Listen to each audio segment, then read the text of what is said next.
ಭಗವಂತನಲ್ಲಿ ನಮ್ಮ ನಿಮ್ಮೆಲ್ಲರ ಯಕ್ಷ ಪ್ರಶ್ನೆ ಒಂದೇ. ಅದು ಭಗವಂತ ನಮಗ್ಯಾಕೆ ಅಷ್ಟೊಂದು ಶ್ರೀಮಂತಿಕೆ ಇಲ್ಲ, ಅಷ್ಟೊಂದು ಸಂಪತ್ತು ನಮಗೆ ಯಾಕಿಲ್ಲ? ನಾವು ಕೂಡ ಹಾರ್ಡ್ ವರ್ಕ್ ಮಾಡ್ತೀವಿ, ಹಗಲು ರಾತ್ರಿ ಕಷ್ಟಪಟ್ಟು ದುಡಿತೀವಿ. ಕೆಲವು ಮನೆಗಳಲ್ಲಿ ಮಾತ್ರ ಅಷ್ಟೊಂದು ಶ್ರೀಮಂತಿಕೆ ಇರುತ್ತೆ, ನಮ್ಮ ಮನೆಗಳಲ್ಲಿ ಅಷ್ಟು ಶ್ರೀಮಂತಿಕೆ ಇರೋದಿಲ್ಲ. ಇದು ಎಲ್ಲರ ಯಕ್ಷ ಪ್ರಶ್ನೆ.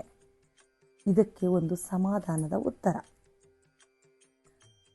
ಕ್ಷೀರ ಸಮುದ್ರವನ್ನು ಕಡಿಯಬೇಕಾದ್ರೆ ಉದ್ಭವ ಆಗೋಳು ಅಮ್ಮ ಮಹಾಲಕ್ಷ್ಮಿ. ಆಗ ಮಹಾಲಕ್ಷ್ಮಿ ಎಲ್ಲ ಮನುಕುಲಕ್ಕೆ ಹೇಳ್ತಾಳೆ, ಯಾರ್ಯಾರಿಗೆ ಎಷ್ಟೆಷ್ಟು ಸಂಪತ್ತು ಬೇಕೋ ತೆಗೆದುಕೊಂಡು ಹೋಗಿ, ಈ ಸಮುದ್ರದ ನೀರೇ ಸಂಪತ್ತು, ಆ ನೀರನ್ನು ನೀವು ಎಷ್ಟು ಬೇಕಾದರೂ ತುಂಬಿಸ್ಕೋಬಹುದು ಅಂತ ಅಮ್ಮ ಮನುಕುಲಕ್ಕೆ ಆಶೀರ್ವಾದ ಮಾಡ್ತಾಳೆ. ಎಲ್ಲ ಮಕ್ಕಳಿಗೂ ಸಮಾನವಾದ ಆಶೀರ್ವಾದವನ್ನು ಅಮ್ಮ ಕೊಟ್ಟರೂ ಕೂಡ ಶ್ರೀಕೃಷ್ಣ ಕೇಳ್ತಾನೆ, ಸರಿ, ಈ ನೀರನ್ನು ಹೇಗೆ ತುಂಬಿಸ್ಕೊಂಡು ಹೋಗ್ತೀರಾ? ಇದಕ್ಕೊಂದು ಸಾಧನ ಬೇಡವಾ ಅಂತ. ಆಗ ಮನುಷ್ಯ, ಹೌದು, ಕೈಯಲ್ಲಿ ತುಂಬಿಕೊಂಡು ಹೋಗೋದಕ್ಕಾಗಲ್ಲ, ಅದನ್ನು ತಗೊಂಡು ಹೋಗೋದಕ್ಕೆ ಒಂದು ಏನಾದರೂ ಸಾಧನ ಬೇಕು, ಶ್ರೀಕೃಷ್ಣ ಕರುಣಿಸು ಅಂತ. ಆಗ ಕೃಷ್ಣ ಕೆಲವರಿಗೆ ಸಾಧನಗಳನ್ನು ಕೊಡೋದಕ್ಕೆ ಮುಂದಾದಾಗ ಅಲ್ಲಿ ವಿಧಿ ತಡೆ ಮಾಡ್ತಾಳೆ. ಆಕೆ ಹೇಳ್ತಾಳೆ, ಶ್ರೀಕೃಷ್ಣ ನಿಧಾನಿಸು, ಯಾರ್ಯಾರಿಗೆ ಯಾವ ಯಾವ ಸಾಧನವನ್ನು ಕೊಡಬೇಕು ಅನ್ನೋದನ್ನ ಈ ಲೆಕ್ಕ ಮೊದಲು ಓದು, ನಂತರ ವಿತರಿಸು ಅಂತ. ಯಾವ ಲೆಕ್ಕ ಅಂತೀರಾ? ನಮ್ಮ ಪೂರ್ವ ಜನ್ಮದ ಪಾಪಕೃತ್ಯಗಳು, ಸುಕೃತ್ಯಗಳು, ಅದಕ್ಕೆ ಅನುಸಾರವಾಗಿ ವಿಧಿ ಲೆಕ್ಕ ಹಾಕಿ ಇಟ್ಟಿರ್ತಾಳೆ ಯಾರ್ಯಾರಿಗೆ ಏನನ್ನು ಕೊಡಬೇಕು ಅಂತ. ಅದನ್ನು ಓದಿದ ನಂತರ ಶ್ರೀಕೃಷ್ಣ ಆಶೀರ್ವಾದ ಮಾಡ್ತಾನೆ. ಕೆಲವರಿಗೆ ಲೋಟ, ಕೆಲವರಿಗೆ ಮಗ್ಗು, ಕೆಲವರಿಗೆ ಬಕೆಟು, ಕೆಲವರಿಗೆ ದೊಡ್ಡ ದೊಡ್ಡ ಕೊಡಗಳು, ದೊಡ್ಡ ದೊಡ್ಡ ಪಾತ್ರೆಗಳನ್ನು, ಕೆಲವರಿಗೆ ಟ್ಯಾಂಕ್ಗಳನ್ನೇ ಕೊಟ್ಬಿಡ್ತಾರೆ, ಎಷ್ಟು ಬೇಕೋ ತುಂಬಿಸ್ಕೊಳ್ಳಿ ಅಂತ.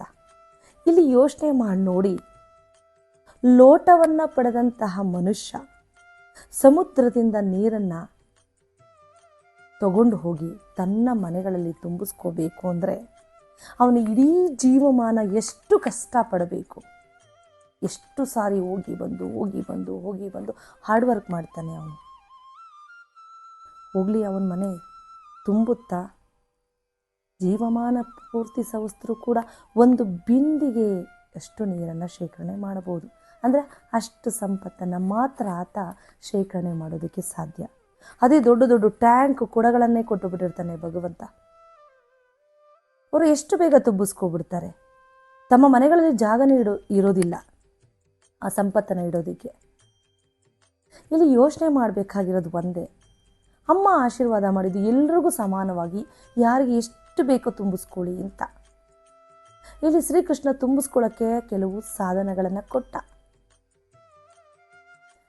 ಆಗ ವಿಧಿಯ ಒಂದು ನಾಟಕ ಅಡ್ಡ ಬಂತು, ನಮ್ಮ ಫಲ ಎಷ್ಟು ಎಂಬುದು ಅಲ್ವೇ? ಹಾಗೆಯೇ ಇನ್ನೂ ಅಡ್ವಾನ್ಸ್ ಆಗಿ ಒಂದು ಉದಾಹರಣೆ ಹೇಳ್ತೀನಿ ನೋಡಿ. ಒಂದು ಮನೆಯ ನಿರ್ಮಾಣ ಕಾರ್ಯ ನಡೀತಾ ಇರುತ್ತೆ. ಅದಕ್ಕಾಗಿ ಒಬ್ಬ ಗುತ್ತಿಗೆದಾರನಿಗೆ ನಾವು ಇಷ್ಟು ಅಮೌಂಟ್ಗೆ ಅಂತ ಒಪ್ಪಂದ ಕೊಟ್ಬಿಡ್ತೀವಿ. 50 ಲಕ್ಷದ ಮನೆ ನಿರ್ಮಾಣ. ಅದಕ್ಕೆ ಆ ಗುತ್ತಿಗೆದಾರ 35ರಿಂದ 40 ಲಕ್ಷಗಳನ್ನು ಖರ್ಚು ಮಾಡ್ತಾನೆ. ಇನ್ನೊಂದು 10 ಲಕ್ಷನೋ, 7 ಲಕ್ಷನೋ, 8 ಲಕ್ಷನೋ, 5 ಲಕ್ಷನೋ, ಹೀಗೆ ಇಷ್ಟು ಅಮೌಂಟು ಅನ್ನೋದನ್ನ ಉಳಿಸ್ಕೋತಾರೆ. ಅದು ಅವನಿಗೆ ಲಾಭ. ಇಲ್ಲಿ ಆ ಗೃಹ ನಿರ್ಮಾಣ ಆಗಬೇಕಾದ್ರೆ ಪ್ರಾರಂಭದಿಂದ ಅಂತ್ಯದವರೆಗೂ ಗಾರೆ ಕೆಲಸದವನು ಎಷ್ಟು ಕೆಲಸ ಮಾಡ್ತಾನೆ, ಹೆಲ್ಪರ್ಗಳು ಎಷ್ಟು ಕೆಲಸ ಮಾಡ್ತಾರೆ. ತಮ್ಮ ಕೈಗಳು ಕಿತ್ತೋಗ್ಬಿಡುತ್ತೆ, ಬೀಳ್ತಾರೆ, ಎದ್ದೇಳ್ತಾರೆ, ಡಸ್ಟು, ಸಿಮೆಂಟು, ತುಂಬ ಹಾರ್ಡ್ ವರ್ಕ್ ಮಾಡ್ತಾರೆ. ಅವರಿಗೆ ಒಂದು ದಿನದ ಪೇಮೆಂಟ್ ಕೇವಲ 2,000. ಇಡೀ ಮನೆ ಕಾರ್ಯ ನಿರ್ಮಾಣದ ಅಂತ್ಯದ ವೇಳೆಗೆ ಆ ಒಬ್ಬ ಗಾರೆ ಕೆಲಸದವನಿಗೆ 1ರಿಂದ 2 ಲಕ್ಷ, ಇಲ್ಲ 2ರಿಂದ 3 ಲಕ್ಷ ಅಮೌಂಟ್ ಸಿಗ್ಬೋದಷ್ಟೇ. ಅದೇ ಕಾಂಟ್ರಾಕ್ಟ್ ಮಾಡಿರ್ತಾನಲ್ಲ ಗುತ್ತಿಗೆದಾರ, ಆತನಿಗೆ 7, 8, 9, 10 ಹೀಗೆ ಲಕ್ಷಾಂತರ ರೂಪಾಯಿಗಳು ಅವನ ಕೈ ಸೇರುತ್ತೆ. ಇಲ್ಲಿ ತುಂಬ ಕಷ್ಟಪಟ್ಟವನು ಯಾರು?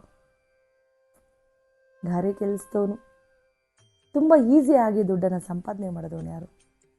ಗುತ್ತಿಗೆದಾರ. ಹಾಗಾದರೆ ಇದರಲ್ಲಿ ಯಾರು ತಪ್ಪು, ಯಾರ ಹಣೆ ಬರಹ? ಯೋಚನೆ ಮಾಡಬೇಕು ನಾವು. ಇಲ್ಲಿ ಯಾರ್ದೂ ತಪ್ಪಿಲ್ಲ. ನಮ್ಮ ಪೂರ್ವ ಜನ್ಮದ ಕೃತ್ಯಗಳಿಗೆ ಅನುಸಾರವಾಗಿ ನಾವು ಸಂಪತ್ತನ್ನು ಪಡ್ಕೊಂಡಿರ್ತೀವಿ. ಮಹಾಲಕ್ಷ್ಮಿ ಆಶೀರ್ವಾದ ಎಲ್ಲರಿಗೂ ಒಂದೇ ರೀತಿಯಾಗಿರುತ್ತೆ. ಅಮ್ಮ ಯಾವತ್ತೂ ಯಾರಿಗೂ ಭೇದವನ್ನು ಮಾಡಲ್ಲ. ಅದು ನಮ್ಮ ತಪ್ಪು ಕಲ್ಪನೆ. ಹಾಗಾಗಿ ಭಗವಂತನಲ್ಲಿ ನಂಬಿಕೆ ಇರಿಸಿ. ನನ್ನ ಕಡೆಯಿಂದ ಒಂದು ಸಲಹೆ ಇಷ್ಟೇ ನೋಡಿ, ಯಾರೇ ಎಷ್ಟೇ ಸಂಪದ್ಭರಿತರಾಗಿದ್ದರೂ, ಎಷ್ಟೇ ಸೌಲಭ್ಯವಂತರಾಗಿದ್ದರೂ ಕೂಡ ಅವರಿಗೆ ಬದುಕುವ ಕಲೆ ಅನ್ನೋದು ಗೊತ್ತಿಲ್ಲ ಅಂದರೆ ಅವರು ನಿಜವಾಗ್ಲಿಯೂ ಸಂತೋಷವಾಗಿ ಆಗಲಿ ಸಂತೃಪ್ತಿಯಿಂದ ಜೀವನ ಮಾಡೋದಕ್ಕೆ ಬರಲ್ಲ. ಕೆಲವರು ಕಡಿಮೆ ಸೌಲಭ್ಯದಲ್ಲಿ ತುಂಬ ಸಂತೋಷವಾಗಿರ್ತಾರೆ, ಅಚ್ಚುಕಟ್ಟಾದ ಜೀವನವನ್ನು ನಡೆಸ್ತಾ ಇರ್ತಾರೆ. ಯಾಕೆ ಅಂದರೆ ಅವ್ರಿಗೆ ಬದುಕುವ ಕಲೆ ಗೊತ್ತು. ಆ ಕಲೆಯನ್ನು ನಾವು ಕರಗತ ಮಾಡ್ಕೋಬೇಕು.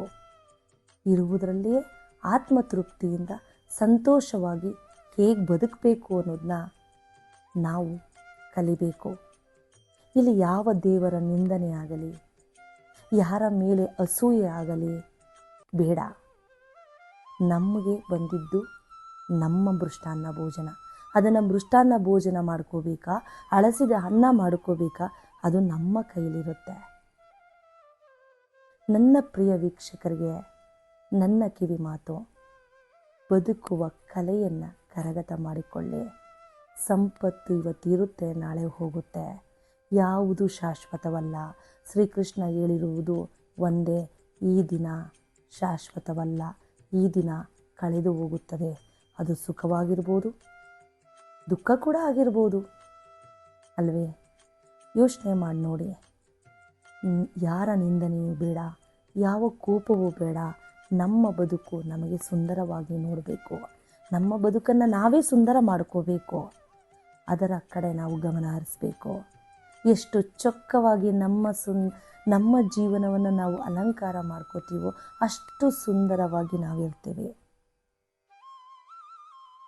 ಮಾಹಿತಿ ಇಷ್ಟ ಆಗಿದ್ದರೆ, ನನ್ನ ವಿಶ್ಲೇಷಣೆ ನಿಮಗೆ ಇಷ್ಟ ಆಗಿದ್ದರೆ ದಯವಿಟ್ಟು ಸಬ್ಸ್ಕ್ರೈಬ್ ಮಾಡೋದನ್ನ ಮರಿಬೇಡಿ. ಸಬ್ಸ್ಕ್ರೈಬ್ ಮಾಡ್ಕೊಳ್ದೇ ಇರೋರು ಸಬ್ಸ್ಕ್ರೈಬ್ ಮಾಡ್ಕೊಳ್ಳಿ, ಲೈಕ್ ಮಾಡಿ, ಶೇರ್ ಮಾಡಿ. ಏಕೆಂದರೆ ಇನ್ನಷ್ಟು ಮನದಾಳದ ಮಾತುಗಳನ್ನು ನಿಮ್ಮ ಮುಂದೆ ನಾನು ಹಂಚ್ಕೋಬೇಕು. ಮತ್ತಷ್ಟು ವಿಡಿಯೋಗಳನ್ನು ಅಪ್ಲೋಡ್ ಮಾಡಬೇಕು ಅಂದರೆ ನಿಮ್ಮ ಪ್ರೋತ್ಸಾಹ ನನಗೆ ಸದಾ ಇರಬೇಕು. ನೀವು ಆಶೀರ್ವದಿಸಬೇಕು, ಪ್ರೋತ್ಸಾಹಿಸಬೇಕು. ನನ್ನ ಸಣ್ಣದೊಂದು ಪ್ರಯತ್ನಕ್ಕೆ ನಿಮ್ಮ ಬೆಂಬಲ ಇರಲಿ. ನಮಸ್ಕಾರ.